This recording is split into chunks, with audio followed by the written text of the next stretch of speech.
Hello, welcome to the Bearded Arctic Designs channel. I'm Alex, and it's springtime here in Oregon, so that's why I'm going to show you how to build one of these. It's a simple raised garden bed that's made out of metal roofing, deck balusters, and cedar wood, or cedar 2x4. And I'm also putting it on my patio, so it's also got some landscaping fabric and some metal mesh, or people call it chicken wire, and so that kind of will keep it off the ground, keep it a little clean. And all this stuff you can find at any local hardware store. It's literally, you got deck balusters, metal roofing panels, and then the cedar wood's used for mostly outdoor applications. And everything here is going to be okay, and it should last you a while, other than maybe having to replace the bottom being too soiled. I decided to make one of these because I had some space between some planters and the trellis that I wanted to have plants growing out of, and to make basically a green wall surrounding this little patio space on this very open part of land I have.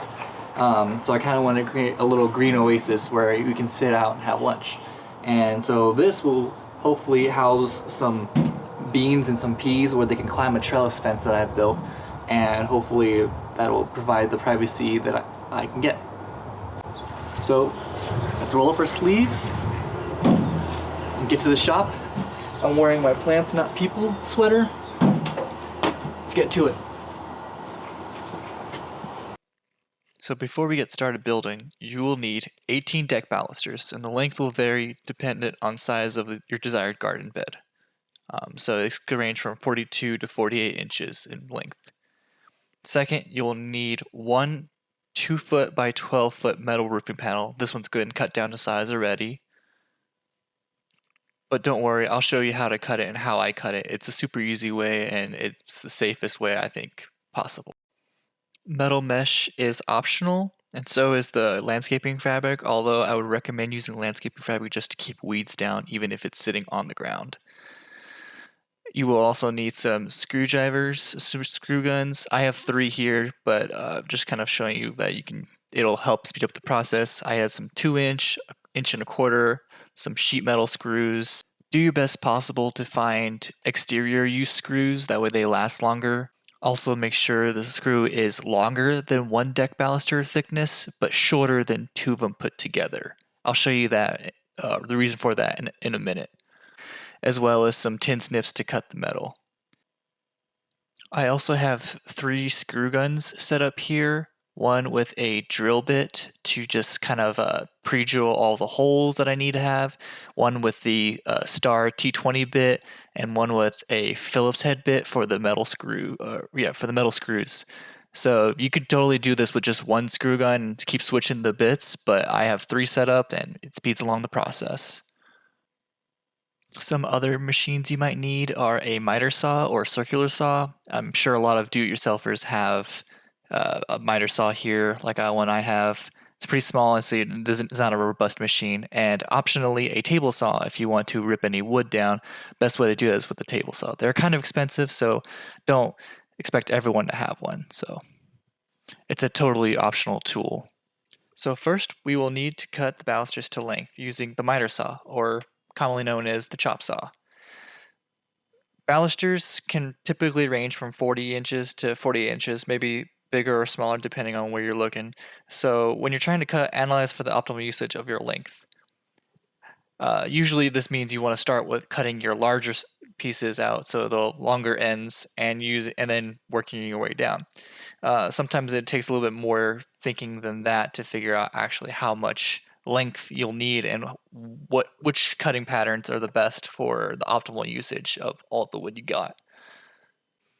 So on the grid above, I'm showing you how you can optimize the usage of your piece of wood usually. So this is a 42-inch deck baluster that I've drawn at half scale here on this grid, so there'll be 21 squares on the paper. But this will represent 42 inches. And so I'm marking the first stick at 6 squares, which is 12 inches, and another 6 for another 12 inches, and another 6 for another 12 inches. But at the end, there is still 6 inches left over. Given that there's a thickness to the blade of the saw, there will be a little under 6 inches left over and that's kind of a waste of a stick. So I'll show you how I did my cuts for the pieces I need, because I need 16 inches or 16-inch sticks as well. So I will cut the first one at 16 inches and then a second one at 12 inches and a third one at 12 inches. That way I'm optimizing as much usage of the stick as I can get, and it's only leaving a little under 2 inches left, which is really using the whole stick. And remember to always, always, always wear eye protection, because if you're creative like me, your career depends on them. So take care of your eyes. So here are the dimensions of the sticks I'll be cutting out. So I make sure to cut the longest pieces out first, and then start cutting out the smaller pieces in the fashion that I mentioned earlier, just to save on wood and save on actually using the full stick. Word of caution to new woodworkers that the blade itself has a thickness. This blade I'm using specifically, and probably you will be if you have one, is about 3/32 of an inch wide. And with every cut, that's 3/32 gone. So that could add up quickly, so be careful with your cuts. Another tip for beginning woodworkers, you don't need the measuring tape all the time. You could just cut out your first stick and use that as your base stick, and make sure you use that one all the time for every repetitive cut. Once you have everything cut out, it's now ready for assembly. I'm using a simple wall assembly, so there's a roof, a floor, and multiple standing members, or also known as studs.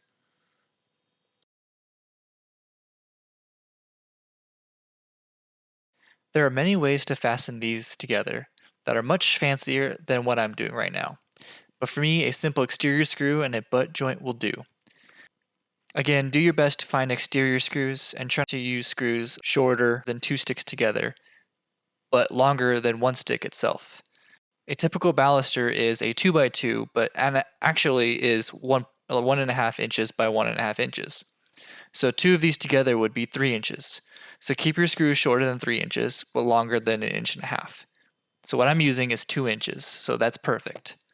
If you're having issues with your deck balusters splitting, try using a drill bit to drill through first and create a pilot hole, and then run it through with a screw. That way you give the screw a little bit of breathing room without splitting the wood and breaking it completely.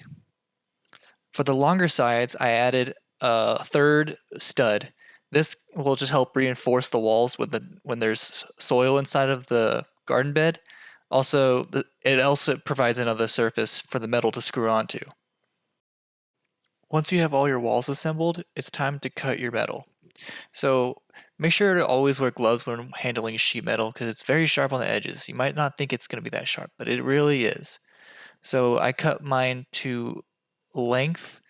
Also, I'm cutting it down the middle, since the sheet of metal was roughly around 26 inches. Actually, I'm going to cut it right down the middle at 13, because my garden bed is about 14-15 inches tall, and so I need a little bit of overlap to screw onto the stud itself. And I'm just using some tin snips, and you can get those at the hardware store as well. And also a fun little tip for people that don't have a vehicle big enough to carry a 2-foot by 12-foot sheet of metal, you can just bring your tin snips to the store and cut it in the parking lot. You'll get a lot of people looking at you, but hey, whatever gets the job done. Once you got the height of your metal where you want it, you can just use your walls that you built earlier to use them as a stencil. You can bring that as close to the edge of the wall as you want for the long side. Do the same thing for the short side, except keep the metal just short of the edge studs, because you only want to screw them down from the top and the bottom, because the sides are going to be butted against the other sides, and you want to have that surface as clean as possible. So cut your metal to both inside edges of the stud for the short side.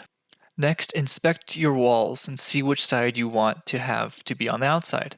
Whichever side you want on the outside, you will not screw the metal to. I would also use the factory cut side of the metal for the top of the raised garden bed to avoid jagged edges in your garden. Once you got all of it in place where you want it, you can start screwing it down. Use sheet metal screws or any screw that is self-driving but also has a flat enough head to hold down a large surface. Regular screws will not hold the metal in place as well as sheet metal screws. Also, I would always try and pilot hole through the metal first because screwing through metal can be kind of a hassle. You will need 13 sheet metal screws for the long sides, for each long side, and 6 for each short side. So in total, for each garden bed, you will need 38 screws, and you will place them in the spots I have labeled on the screen.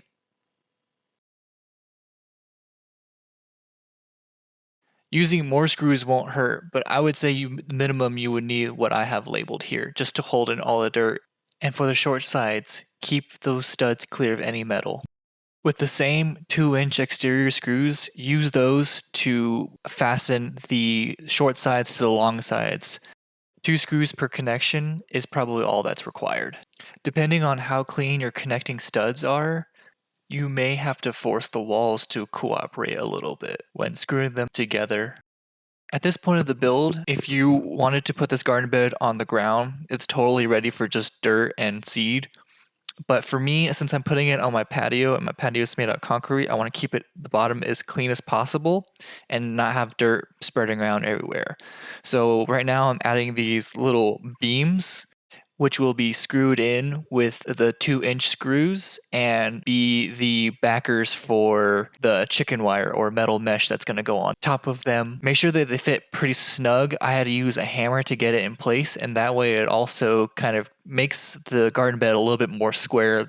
For these beams, I'm using some scrap wood, so really any kind of wood you can use for this would be perfect. Caution though, you may have to change these every year or two just because of how soiled they may get at the bottom. Next, you'll want to cut the chicken wire or metal mesh to the size of the base of the hole of your raised garden bed.